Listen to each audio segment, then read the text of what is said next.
Hindi mabisa ang paningin ng tao sa pag-aaral ng malalayong mundo. Dahil dito, daan-daang taon nang gumagawa ang mga inbentor ng paniktik at teleskopyo na tumutulong sa atin sumilip sa kalaliman ng universo kahit malayo ang distansya. Sa paglipas ng panahon, pinayagan ng siyentipikong pag-unlad na magpadala ng mga aparato na may mga kamera sa mga ibabaw ng mga planeta ng sistemang solar. Dahil sa kanila, nakita natin mismo ang mga mahiwagang bunganga, hindi pa natutuklasang mga lambak, matitinding bangin at iba pang detalye ng mga tanawin sa ibang planeta. Si Mars ang paborito pagdating sa pananaliksik dahil dito pinakamaraming bumisita mula sa daigdig. Ano nga ba ang nakita nila sa disyertong madilim pero kaakit-akit na planeta? Narito sa inyong harapan ang isang natatanging collage ng mga larawan ng Mars. Kinuha mula sa mga katalogo ng iba't ibang misyon na kailanman ay bumisita sa batong katawan na ito sa kalawakan. Hello! Mag-subscribe ka! Sa larawang ito, makikita ang paglitaw ng manipis na patong ng mga bato sa lugar ng Mayuri Bats sa bundok Sharp. Makikita sa larawan ang manipis na patong ng bato sa parehong lugar. Makikita rito ang dalisdis sa lugar ng Mayuri Bats sa bundok Sharp. Makikita sa larawang ito ang mga tagilid, nagilid at patong-patong na batong lantad sa Mayuri Bats.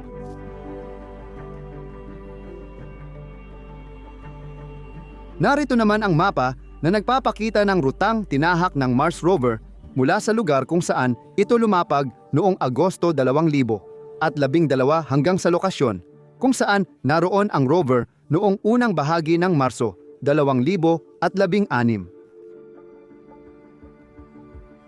Alam mo bang kakaiba ang buhangin sa Mars kumpara sa buhangin dito sa Earth? Patunay dyan ang relibyeng. May teksturang batong buhangin sa bundok Sharp. Ito ang mga piraso ng lupa sa Mars na makikita sa ibaba, kaliwa at itaas na bahagi ng larawan.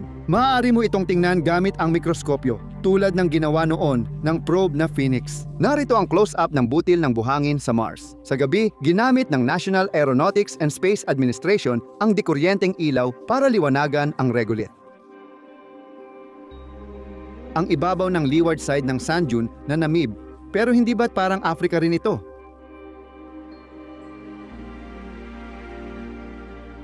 Ang Marias Pass, kung saan nagtatagpo ang dalawang grupo ng bato sa Mars, ay kinunan ng larawan noong Mayo 22, 2015.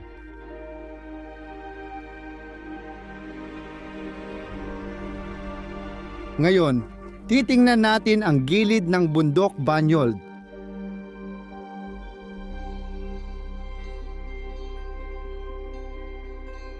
Ang larawang ito mula sa orbit ng Mars ay nagpapakita ng buhanginang dune na unang bibisitahin ng Mars rover.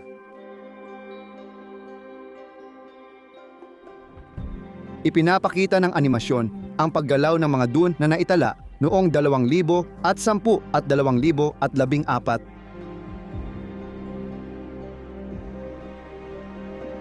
At narito naman ang lungsod ng SAD sa paligid ng bundok Sharp. Ipinakita ng kamera ng probe ang isang network ng mineral veins sa ilalim ng batong bundok sa bundok Sharp noong Marso 27, 2015. Ipinapakita ng susunod na larawan ang madilim na material na may iba't ibang kemikal na komposisyon na matatagpuan sa mga mineral veins ng lungsod ng SAD.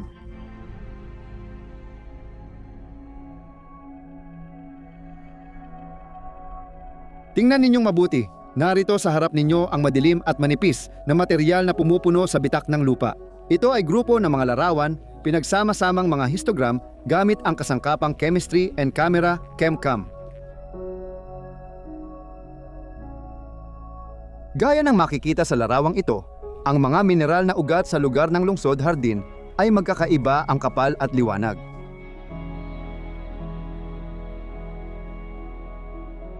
Dito na itala ang kontak ng heolohiya, kung saan nagtatagpo ang maputlang bato at madilim na bundok. Kuha ang larawan noong Mayo 21, 2015.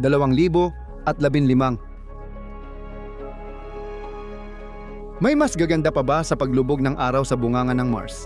Malamang, Ang Mars rover lang ang kumuha ng magkakasunod na larawan ng paglubog ng araw sa takip silim ng 956 na sol.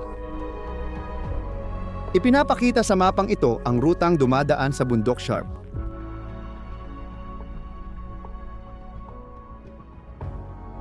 Ang berdeng bituin ay nagpapakita ng kinaroroonan ng Mars rover matapos ang biyahe noong Abril 16, 2015 sinasaklaw ng mapa ang lugar na may lapad na humigit kumulang 2 kilometro. Panoorin natin ang buhay ng mga robot ngayon. May mga sensor ng temperatura at halumigmig ang ekolohikal na pagmamanman ng Mars rover na nakakabit sa poste nito. Ang larawang ito ay close-up ng 2 kulay na ugat ng mineral sa lugar na tinatawag na Lungsod Hardin sa bundok Sharp. Nasaan na ang rover? Hindi ba ito nawala? Makikita ang Mars rover sa larawang ito sa Pahrump Hills sa bunganga ng Gale. Sa larawang ito nakuha noong Enero 13, 2015, ipinapakita ang resulta ng mini drill test na kailangan para suriin ang batong Mojave. Ngayon alam na ng rover kung pwedeng mag-drill ng buong lalim para makakuha ng mga sample. Sa graph na ito, ipinapakita ang paghahambing ng dami ng organikong chemical na tinatawag na chlorbenzene na natagpuan sa sample ng batong Cumberland at ang dami nito sa mga fragment ng 3 iba pang uri ng ibabaw sa Mars. Ngayon, pupunta kayo sa ilalim ng sinaunang anyong tubig. Ipinapakita ng tuyong ilog ng patay na lawa sa Mars ang tipikal na anyo ng mga sedimentong namuo malapit sa pasukan ng tubig sa lawa.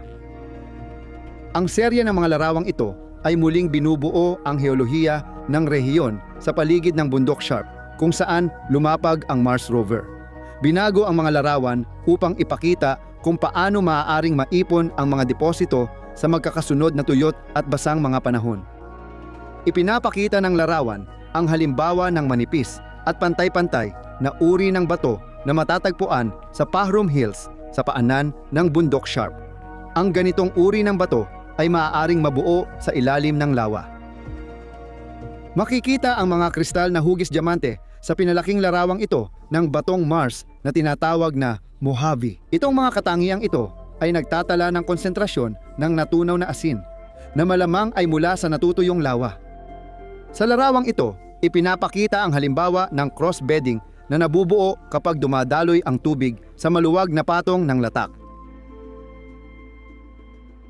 Sa unahan, ilang patong ng batong buhangin ang nagpapakita ng sistematikong pagkahilig patimog na nagpapahiwatig ng unti-unting pagbuo ng mga latak ng delta sa direksyong iyon. Bundok Sharp.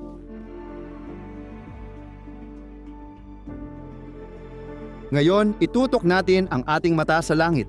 Pinagmamasdan ng Mars rover ang kometang Siding Spring na dumaan malapit sa pulang planeta noong Oktubre 11, 2014. Sa larawang ito, makikita ang malinaw na mga guhit ng salit-salitang liwanag sa loob ng Murray Formation sa Mars. Ang ganitong mga guhit ay medyo karaniwan, kahit na hindi pa alam ang pinagmulan ng mga ito. Sa larawan, makikita ang mesa sa Murray Buttes. At ang huling larawan, butas sa lupa ng Mars habang paulit-ulit na pinapaputukan ng laser ng Mars rover. Ipinapakita ng slow motion na 16 frame na pelikulang ito kung paano nagdudulot ng paulit-ulit na laser shots ng pagbuo ng butas sa lupa ng Mars. Ang lugar ng lupa na kasama sa larawan ay humigit kumulang 28 mm ang lapad. Sa mga ipinakitang larawan, kahit hindi pa nakapunta sa Mars, magkakaroon ang tao ng ideya sa tanawing sasalubong sa mga kolonyalistang titira sa pulang planeta. Hindi ba't hindi ito masyadong magiliw na tanawin? At pati ang panahon ay hindi rin kaaya-aya. Ang tanging nakakaaliw lang ay maaaring pagkalipas ng libu-libong taon, magtagumpay tayong iterraform ang ating maalikabok na kapitbahay at gawing parang kopya ng daigdig. Kaya habang hindi pa ito nangyayari, bilisan ninyong damhin ang orihinal na tanawin ng Mars. Ang panoramic na eksena ay binuo mula sa mahigit 1,000 larawan ng Mastcam. Sa likod ng rover, makikita ang mga lugar na mayaman sa clay na bato na nagpapakita na noong unang panahon ay may tubig sa Mars. Ang mga larawan para sa panoramang ito ay kinunan mula Nobyembre 24 hanggang Disyembre 1, 2019 sa pagitan ng tanghali at 2:00 ng hapon para pare-pareho ang liwanag. Alam nyo na siguro si Curiosity, ang maliit na rover. Ang 800 kilong rover na gawa ng Boeing at Lockheed Martin ay inilunsad noong Nobyembre 26, 2011 gamit ang Atlas V541 mula sa daigdig at lumapag sa Gallic Crater noong Agosto 5, 2012. Sa 2,674 na araw sa Mars, umabot siya ng 22 kilometro at nakapagpadala ng halos 700,000 larawan. Ang operasyon ng Curiosity ay itinakda sa 23 buwan sa daigdig, ngunit matagal na itong nalampasan ng matapang na unang manlalakbay sa Mars. Dahil sa 3 kilowatt na radioisotope thermoelectric generator, kaya niyang magtrabaho ng mas matagal at hindi umaasa sa solar energy, di tulad ng iba pang kagamitan. Pagsapit ng 2020, halos 8 taon nang nasa pulang planeta si Curiosity. Ihambing ang mga larawan ng bagong-bagong, handa ng bumiyahe na Mars rover noong 2012 at ang veteranong nababalutan ng maraming taong alikabok sa daan na manlalakbay mula 2020.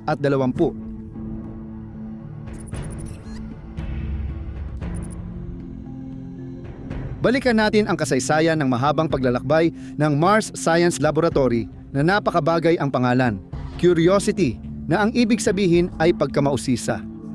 Noong 2012 lumapag ang Mars rover sa Gallic Crater, ipinangalan kay Walter Gale, isang amateur astronomo na nagmasid at naglarawan ng mga kanal sa Mars noong huling bahagi ng ika-19 na siglo. Ang pangunahing punto ng interes at layunin para kay Curiosity ay ang gitna ng napakalaking bunganga. Partikular ang tuktok na nakausli mula sa gitna nito na tinatawag na Bundok Sharp o kilala rin bilang Bundok Aeolis. Napakahirap ng pagdadala ng Mars rover sa Mars, lalo na kung iisipin pa na kailangan pa itong iakyat sa tuktok ng bundok. Delikado ang ruta, pero dahil sa mga litrato ng rover at orbit, nakagawa ang mga espesyalista ng 3D na mapa ng lugar.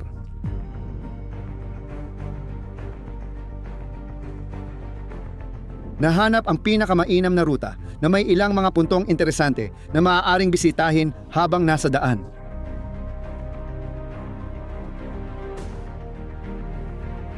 Ang unang punto ay ang mababang bahagi ng Yellowknife Bay na dati natakpan ng mga sedimentaryong batong dala ng tubig mula sa gilid ng crater ng Gala na lumikha ng kapaligirang angkop sa buhay ng mikrobyo.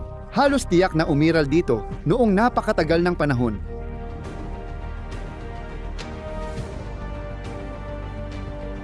Ang mabatong hanay ng Point Lake ang naging natatanging hangganan ng Yellowknife Bay at Paramp Hills.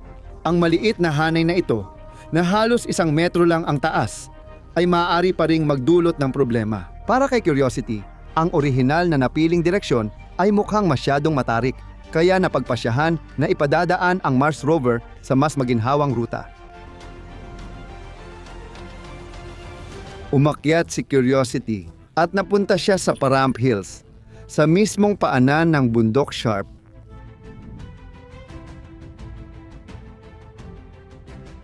Kasunod nito, makikita ang kamanghamanghang tanawin ng Kimberley Formation. Ang mga batong natagpuan dito ay patunay na may malaking reserba ng tubig sa bunganga noon.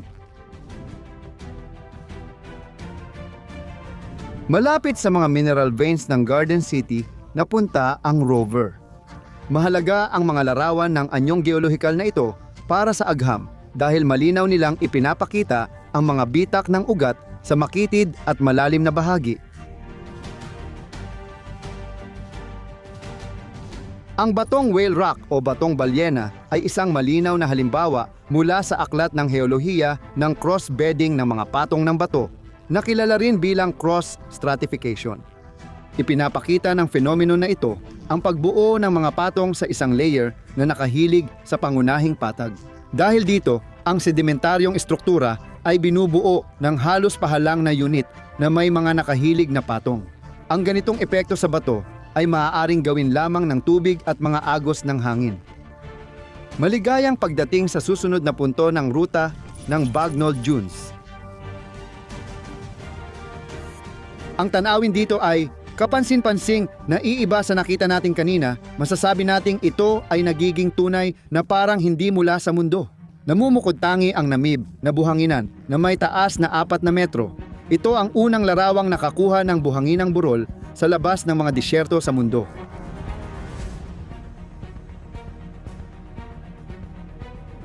Kahit maganda ang mga lugar na ito, may panganib na taglay ang buhangin. Dito, nahirapan si Curiosity na hindi maranasan ang malungkot na sinapit ng naunang Mars rover na si Spirit noong Mayo 2000. Siyam naipit ito sa buhangin at hindi na nakalabas. Huling nagpadala ng komunikasyon si Spirit sa daigdig noong Marso 22, 2010. Matapos malampasan ang mga panganib, dumaan si Curiosity sa mabatong talampas ng Murray Buttes. Doon mismo binati ng manlalakbay sa Mars ang sarili niya sa kanyang ika-4 na kaarawan habang inaawit ang sikat na kantang Ingles. Siyempre, sumali rin sa pagbati ang lahat ng manggagawa ng National Aeronautics and Space Administration na taos pusong nag-aalala para sa kanilang alaga.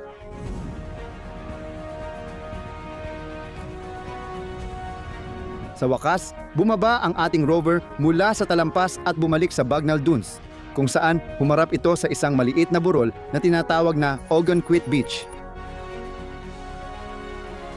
At ngayon, drumroll, si Curiosity ay nasa ibabang bahagi ng Bundok Sharp. Ang lugar na ito ay tinatawag na Vera Rubin Ridge. Ang kakaibang heolohiya ng lugar na ito ay hinubog ng hangin. Sa tuktok ng burol, makikita ang buong landas na nilakbay na, ang Marsokhod. Sa lugar na tinatawag na Glentif, si Curiosity ay nagpahinga sandali at kumuha ng selfie. Nawala ang hinala tungkol sa tubig sa Mars matapos dumating ang Marsokhod sa Till Ridge. Kahit ang isang taong hindi eksperto sa mineralohiya ay agad mapapansin na ang lupa rito ay tuyong sinaunang luwad. Ang paglalakbay na ito ay magiging simula pa lamang ng malawakang plano ni Elon Musk na gawing multiplanetaryong uri ang sangkatauhan. Para maabot ang kanilang matitinding layunin, kailangang magtatag ng SpaceX ng unang base sa Mars at pagkalipas ng ilang panahon, ang unang lungsod sa Mars. Paano magtatagumpay ang mga unang kolonyalista sa pagtatayo ng base sa Mars? Anong patakaran ang dapat sundin? At ano ang dapat gawin para makabuo ng sariling sapat na lungsod doon? Pagdating ng unang voluntaryo sa Mars, kailangang maghanap sila ng lugar para pagtayuan ng kolonya. Alam natin na ang ibabaw ng Mars ay mas radioactive kaysa sa mundo. At bukod pa rito, malaki rin ang pagkakaiba ng temperatura sa ibabaw nito kumpara sa mundo.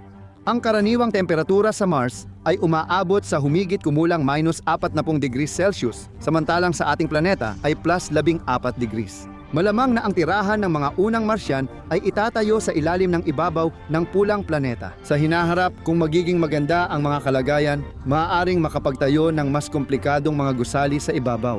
Plano nilang takpan ito ng manipis na tubig bilang proteksyon sa radyasyon. Gayunpaman, ang pagdadala ng maraming materyales at tubig sa Mars para maitayo ang teknolohikal na himalang ito ay mangangailangan ng malaking puhunan. Kung malalaking lungsod ang unang pamayanan sa Mars, kailangang gamitin ng mga residente ang mga materyales doon. Sa kabutihang palad, maraming yaman sa Mars. Ang ibabaw ng planeta ay may bakal, magnesyo, aluminyo, at maaaring kumuha ng kuryente gamit ang solar collector. Ang oxygen ay nasa atmosfera ng planeta at ang yelo sa ilalim ay maaaring magbigay ng tubig. Ngunit kapag nagsimula ng minahin ng mga Marsyano ang mga yamang ito para sa kanilang sariling gamit, sino ang magiging tunay na may-ari ng mga kayamanang ito? Noong 1967, nilagdaan ng Estados Unidos, United Kingdom at Unyong Sobyet ang kasunduan tungkol sa kalawakan. Ayon dito, walang bansa ang maaaring mag-angkin ng pagmamay-ari sa anumang katawan sa kalawakan o bahagi nito. At ang soberanya ng mga bansa ay nalalapat lamang sa mga bagay na sila mismo ang nagpalipad sa kalawakan. Sa ganitong paraan, ang mga taga-Mars ay makakapagdesisyon kung paano gamitin ang kanilang yaman at gumawa ng sariling batas ukol dito. Maganda man ang lahat ngayon, pero ayon sa kasaysayan, laging may panganib ang paglikha ng bagong kolonya.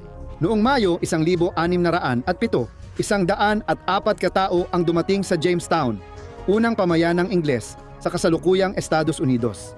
Pagsapit ng Enero, 38 na lang ang buhay. Karamihan namatay sa sakit, gutom at ilan sa agresibong Indian.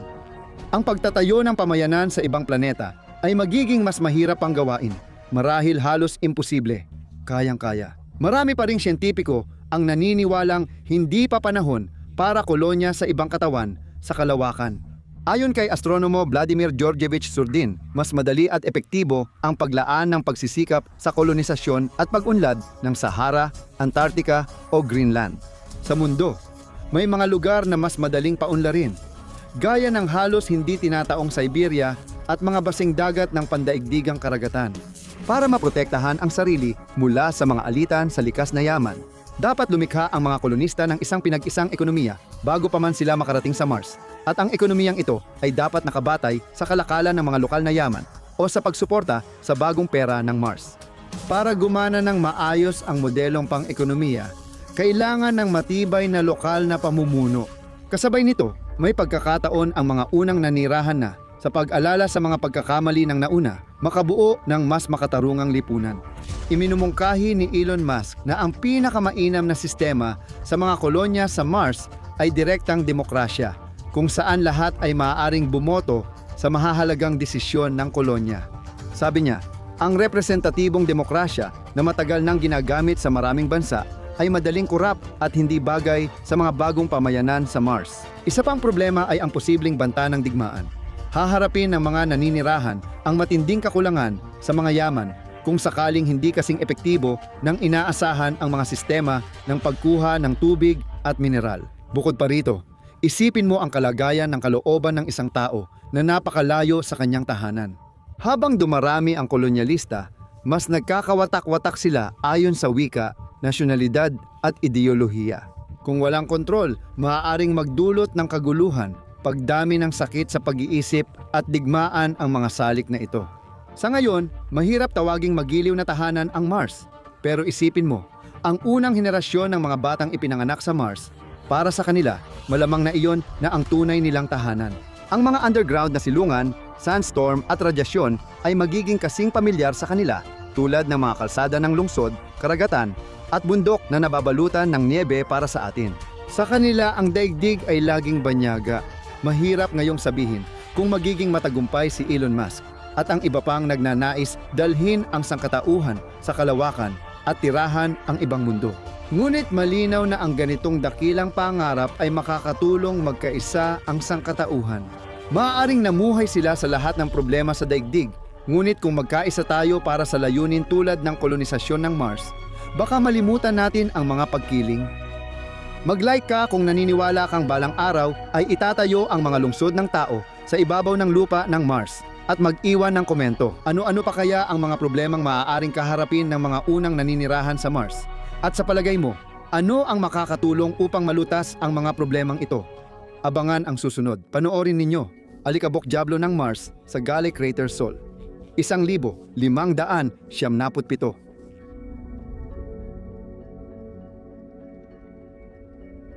Sa pares ng mga larawang ito, makikita ang mga epekto na nangyari sa loob ng isang araw sa Mars. Ipinapakita ng larawan ang buhangin na hinihipan ng hangin sa ilalim ng katawan ng Mars rover.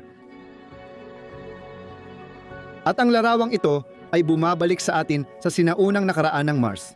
Ipinapakita ang buhangin na hinihipan ng hangin.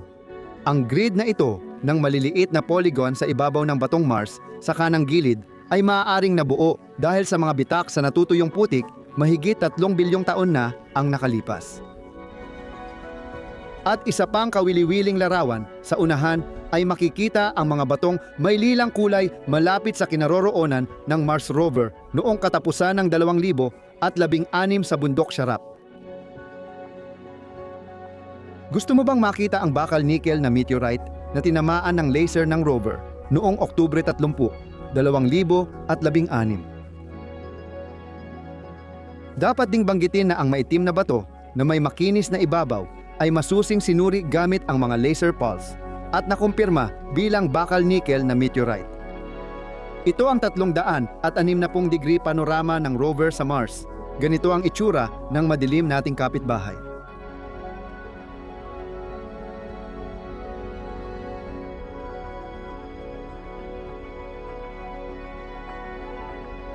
Sa self-portrait na ito ng Mars rover, makikita ang sasakyan sa lugar ng pagbabarena ng Kela sa Murray Buttes sa Mount Sharp Butte M-A sa Murray Buttes sa Mars. Ang tuktok ng burol sa eksenang ito mula sa mass camera ay nasa 5 metro taas ng rover at 25 metro timog silangan nito. Gusto mo bang makita ang mga larawan mula sa paalam sa Murray Buttes? Heto na! Makikita sa larawan ang hubad na burol na may patong-patong na bato sa Murray Buttes ng Bundok Sharp. Sa pagtingin sa mga larawan, kahit di pa nakakapunta sa Mars, magkakaroon ng ideya ang tao sa mga tanawing mahaharap ng mga kolonyalistang titira sa pulang planeta. Hindi masyadong magiliw ang tanawin, hindi ba? At pati ang panahon ay hindi rin kaaya-aya. Nakakatuwang isipin, baka sa libu-libong taon ay magtagumpay tayong gawing katulad ng daigdig ang maalikabok nating kapitbahay sa pamamagitan ng terraforming. Kaya habang hindi pa nangyayari iyon, magmadaling namnamin ang tunay at orihinal na tanawin ng Mars. Teka, parang sobra na ang impormasyon ngayon. Sa susunod na video na lang nating ituloy ang kwento. Para lumabas ito, gawin ang triple ritual. Ilapit ang cursor sa malaking hinlalaki sa ilalim ng video. Mag-subscribe kayo sa channel at i-click ang kampanilya para ma-on ang notifications kapag may bagong content. Para gawin yan, pindutin nyo lang itong button at i-click ang kampanilyang ito. Gawin nyo ito at siguradong gagantimpalaan kayo ng universo. Salamat at hanggang sa muli. Subtitles by Dimator Zoc.